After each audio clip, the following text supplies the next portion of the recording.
all, this is Palak Nanak studying MBBS and welcome to my YouTube channel.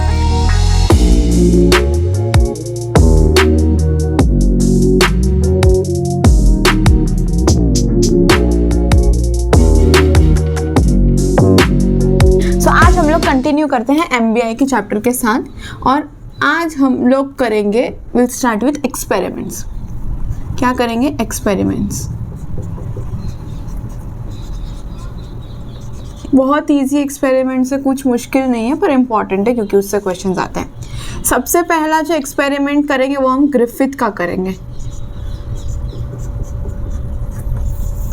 किसका? Griffith का experiment. उन्होंने एक bacteria के अंदर एक्सपेरिमेंट किया विच वॉज डिप्लोकोकस निमोनिया.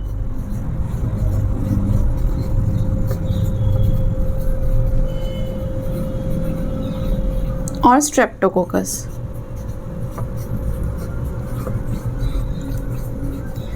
उन्होंने देखा कि 2 स्ट्रेन्स है इसके.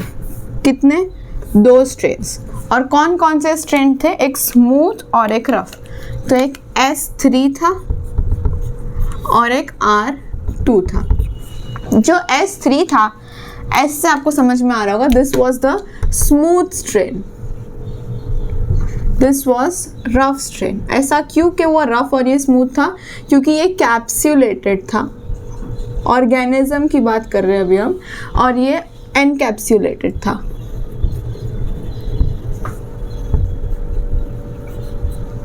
इसके अंदर पॉलीसैकेराइड और म्यूकस प्रेजेंट था और इसके अंदर एब्सेंट था. एक लास्ट बट इम्पॉर्टेंट, ये पैथोजेनिक था और ये नॉन पैथोजेनिक था. इसका मतलब अगर हम लोग S स्ट्रेन को किसी दूसरे बैक्टीरिया में डालेंगे तो वो उस बैक्टीरिया को किल कर देगा या किसी भी चीज़ में, लेकिन R स्ट्रेन को डालेंगे तो वो बैक्टीरिया या किसी में भी डाले तो उसे किल नहीं करेगा. क्या मैं कहना चाह रही हूँ मैं आपको एक्सपेरिमेंट से बताती हूँ. इन्होंने क्या किया, एक S स्ट्रेन का बैक्टीरिया लिया और इसको इंजेक्ट किया इनटू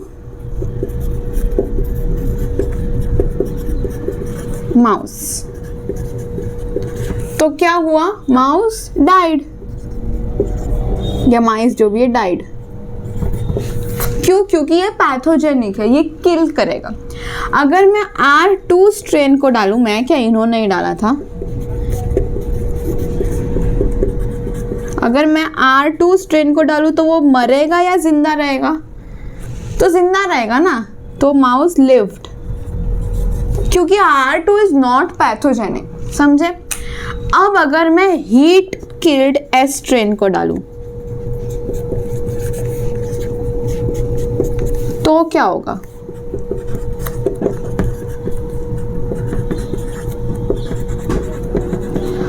अगर हम लोग S स्ट्रेन को हीट किल कर देते तो उसके अंदर की सारी पैथोजेनिसिटी खत्म हो जाती है. तो माउस क्या करेगा? लिव करेगा, वो नहीं मरेगा.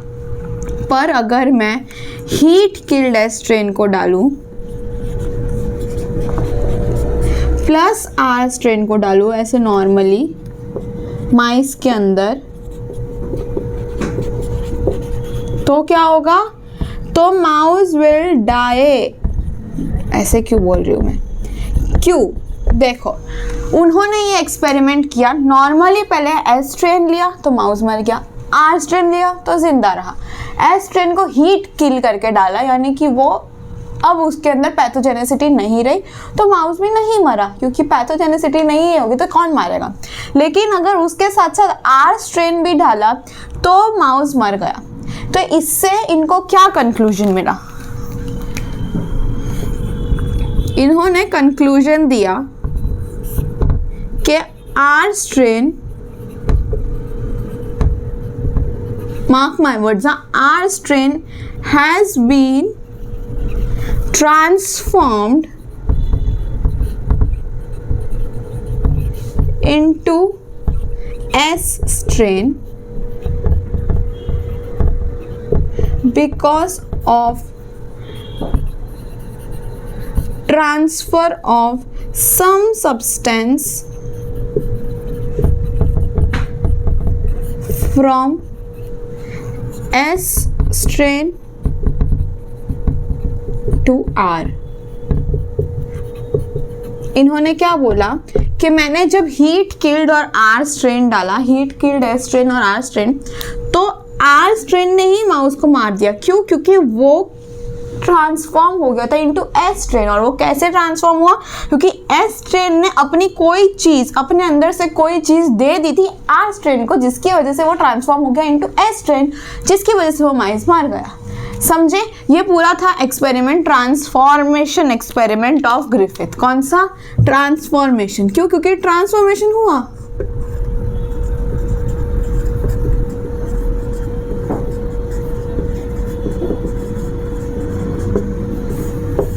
ठीक है, पहला एक्सपेरिमेंट ये हमारा।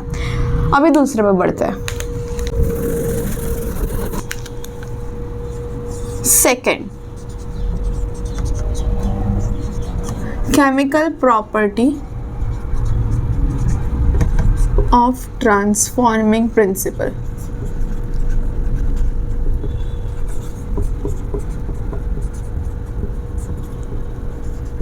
देखो,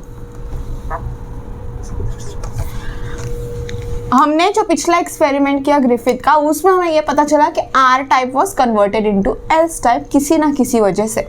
तो वो किस वजह से और क्या ट्रांसफॉर्म हुआ वो हम लोग इसमें पढ़ेंगे। तो क्या हुआ ना, इसमें 3 साइंटिस्ट थे, एवरी, मैककार्टी एंड मैकलॉयड। नाम को गाने की तरह याद कर लो, very important. Avery, McCarty, MacLeod, Avery, McCarty, MacLeod, अभी याद कर लो। इन्होंने क्या किया कि एस ट्रेन पकड़ा और एस ट्रेन में से एक एक चीज निकाली। मतलब देखो, सबसे पहले एस ट्रेन में से उन्होंने लिया आरएनए भी लिया, प्रोटीन भी लिया और डीएनए भी लिया। उसको इन लोग ने अलग अलग कंबाइन कर दिया आर स्ट्रेन के साथ।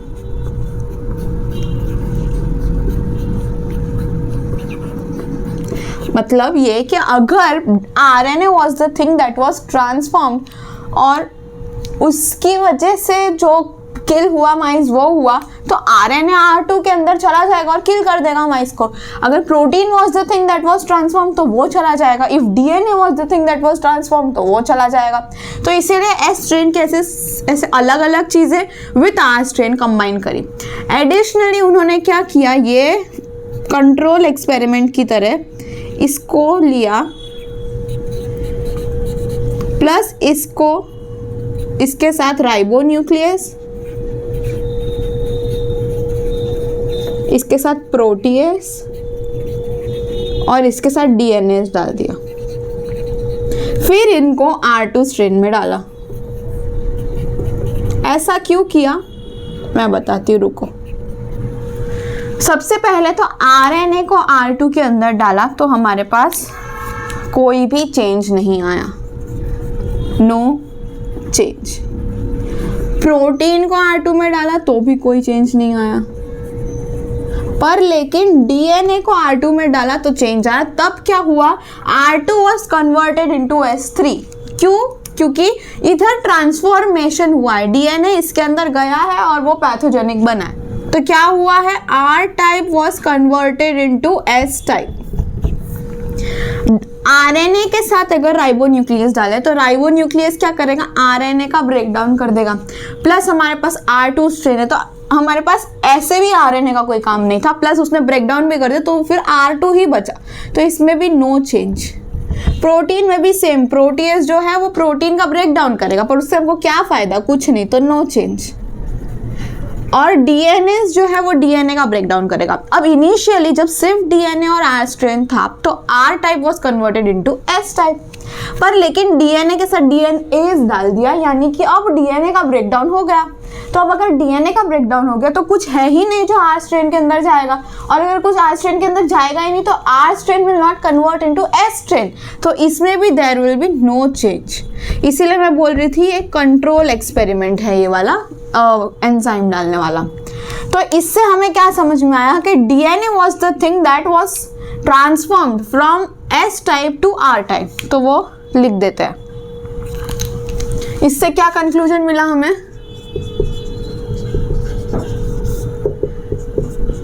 DNA was the substance, was थोड़ी अब तो is,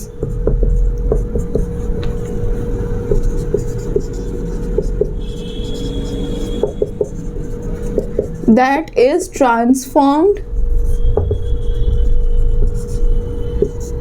from S strain bacteria to R strain bacteria. Therefore, R strain is converted into S strain.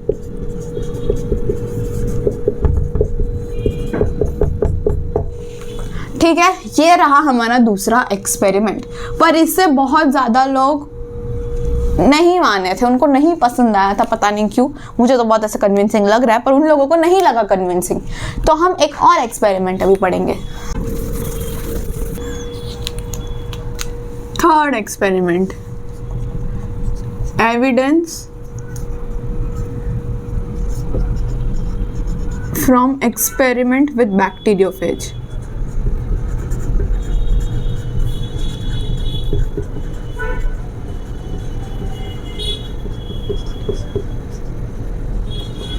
Again इनके साइंटिस्ट का नाम भी इंपॉर्टेंट है, which is Hershey and chess.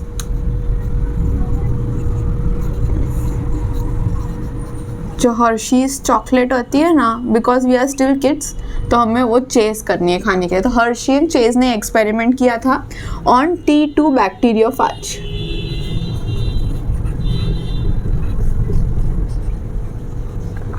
और उन्होंने क्या किया था, रेडियो एक्टिव सब्सटेंस यूज किए थे।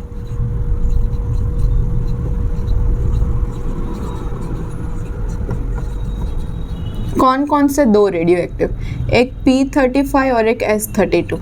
अब मैं बताती हूँ आपको एक्सपेरिमेंट एक्चुअली है क्या। उन्होंने लिया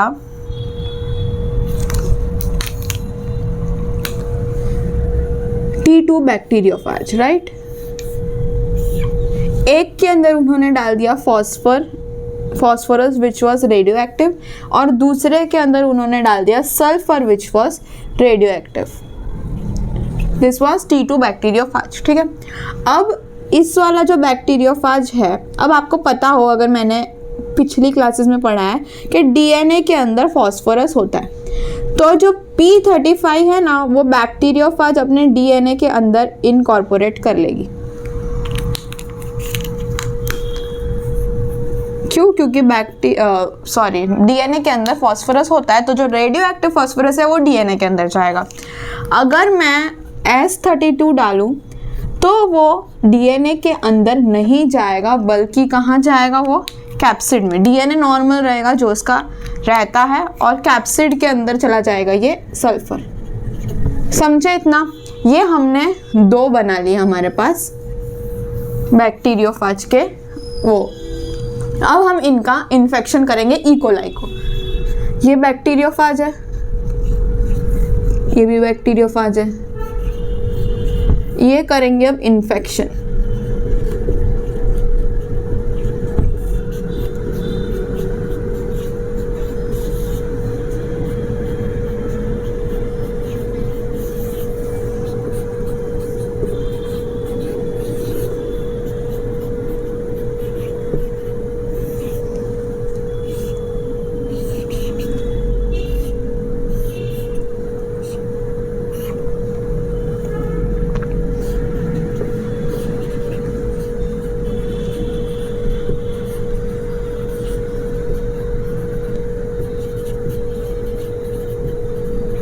हाँ, तो चलो सबसे पहले हम लोग इन्फेक्शन कराएंगे बैक्टीरियोफेज का ई कोलाई पे।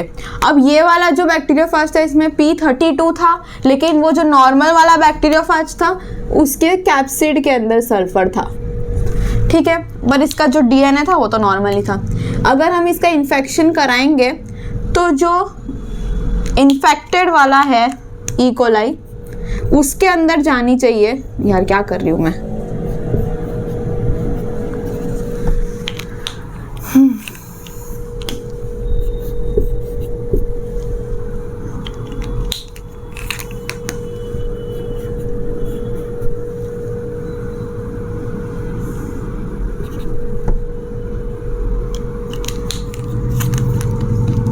To confusing man. हाँ चलो हो गया। इन्फेक्शन करेंगे सबसे पहले बैक्टीरियोफाज का ई कोलाई पे। ये क्या है हमारी ई कोलाई। ई कोलाई पे अगर इन्फेक्शन करेंगे तो नॉर्मली क्या होना चाहिए, नॉर्मली मतलब इन्फेक्शन नॉर्मली कैसा होता है कि जो बैक्टीरियोफाज है वो अपना डीएनए छोड़ देगी ई कोलाई में, और ई कोलाई जैसे जैसे डिवाइड करेगा वैसे वैसे बैक्टीरियोफाज बनता जाएगा। ऐसे ही किसी भी ऑर्गेनिज्म के अंदर वायरल इन्फेक्शन होते हैं। तो सिमिलरली इसमें भी होगा, जो अपना डीएनए है वो ई कोलाई को दे देगी, उसके अंदर ब्लेंड कर देगी, और फिर उसके बाद हम क्या करेंगे, सेंट्रीफ्यूगेशन करेंगे। अब देखो ये वाला जो था वो फॉस्फोरस वाला था, उसने फॉस्फोरस वाला ई कोलाई को दिया डीएनए, पर ये वाला जो था वो नॉर्मल डीएनए था, तो वो नॉर्मल डीएनए देगी ई कोलाई को। बाकी जो इसका कैप्सिड था वो सल्फर वाला था। नहीं अभी एक्चुअली में जो सेंट्रीफ्यूगेशन करते हैं, अगर हम लोग डीएनए को और रेडियो एक्टिविटी को साइड पे रखें तो क्या होता है, जो नीचे होता है उसको हम लोग बोलते हैं पैलेट, और जो ऊपर वाला होता है उसको बोलते हैं सुपरनेटेंट। मतलब क्या कि जब हम लोग सेंट्रीफ्यूगेशन मतलब बहुत जोर जोर से उसको मिक्स करते हैं ना, तो नीचे कुछ पार्ट इकट्ठा हो जाता है और ऊपर कुछ तैर रहा होता है उसके ऊपर, और जो नीचे इकट्ठा हो जाता है that is suppose to be E coli सारे के सारे, और ऊपर जो रहता है वो बैक्टीरियोफाज रहता है। तो इसमें भी वैसा ही होगा, ऊपर जो रहेंगे वो बैक्टीरियोफाज रहेंगे और नीचे जो क्या होगा वो ई कोलाई रहेगा। तो अगर ई कोलाई नीचे रहेगा इसका मतलब ई कोलाई का डीएनए, सॉरी बैक्टीरियोफाज का डीएनए जो ई कोलाई के अंदर था वो भी नीचे रहेगा। तो जब आप देखोगे कि अगर हम लोग ने फॉस्फोरस के रेडियो एक्टिव वाले सब्सटेंस को जब हम लोग ने सेंट्रीफ्यूगेशन किया था, तो ई कोलाई जो नीचे बैठा था वो क्या था, वो रेडियो एक्टिव था, क्योंकि उसके अंदर फॉस्फोरस का रेडियो एक्टिव सब्सटेंस डाला हुआ था, जबकि जो सुपरनेटेंट था वो नॉर्मल था। लेकिन अगर हम सल्फर वाले की बात करें तो उसका जो कैप्सिड था वो सल्फर जो है वो कैप्सिड ने लिया था, तो वो पार्ट क्या सुपरनेटेंट में रह जाता है, और जो एक्चुअली पैलेट होते हैं उसमें नॉर्मल डीएनए आता है। तो कौन सा वाला पार्ट रेडियो एक्टिव होगा, सुपरनेटेंट वाला। और इससे कंक्लूजन होगी कि जो पार्ट ट्रांसफर हुआ है ई कोलाई के अंदर दैट वाज डीएनए उसका, तो ये डीएनए ट्रांसफर हुआ, इसीलिए वो जो फॉस्फोरस की जो रेडियो एक्टिविटी है वो पैलेट में आ पाएगी। समझ रहे हो मेरे कहने का मतलब कि क्या किया, एक हम लोग ने एक्सपेरिमेंट किया जिसमें हम लोग ने बैक्टीरियोफाज में रेडियो एक्टिव फॉस्फोरस डाला, तो वो रेडियो एक्टिव फॉस्फोरस है तो जाके डीएनए के पास जाके बैठ गया। रेडियो एक्टिव सल्फर है तो वो कैप्सिड के पास जाके बैठ गया। अब एक बैक्टीरियोफाज हमारे पास है विद डीएनए रेडियो एक्टिव, एक बैक्टीरियोफाज हमारे पास है विद कैप्सिड रेडियो एक्टिव। तो जो रेडियो एक्टिव डीएनए है वो डीएनए चला जाएगा ई कोलाई के पास, क्योंकि हमने उसका इन्फेक्शन कराया खुद से। तो अगर हमने इन्फेक्शन कराया तो डीएनए किसके पास चला गया, ई कोलाई के पास। तो रेडियो एक्टिविटी कहाँ शो होगी, जहाँ पे ई कोलाई होगा दैट इज पैलेट साइड पे। लेकिन अगर कैप्सिड वाज रेडियो एक्टिव तो जो कैप्सिड रेडियो एक्टिव है वो तो सुपरनेटेंट में ही रहेगा, क्योंकि ट्रांसफर तो सिर्फ डीएनए हो रहा है, तो नॉर्मल डीएनए ट्रांसफर होगा ई कोलाई में। तो कहाँ रेडियो एक्टिविटी शो होगी, जहाँ बैक्टीरियोफाज होगा यानी सुपरनेटेंट में। तो इससे क्लियर होता है कि जो ट्रांसफर हुआ है वो क्या हुआ है, डीएनए ट्रांसफर हुआ है from bacteriophage to E coli. ठीक है, ये हमारे 3 एक्सपेरिमेंट थे। आज के लिए हम लोग सिर्फ एक्सपेरिमेंट्स ही रखते हैं, नेक्स्ट क्लास में हम लोग आगे बढ़ेंगे धीरे धीरे, फिर हम ट्रांसक्रिप्शन और रेप्लिकेशन वगैरह भी करेंगे। So that is it for today, I will meet you in my next one, till then bye bye.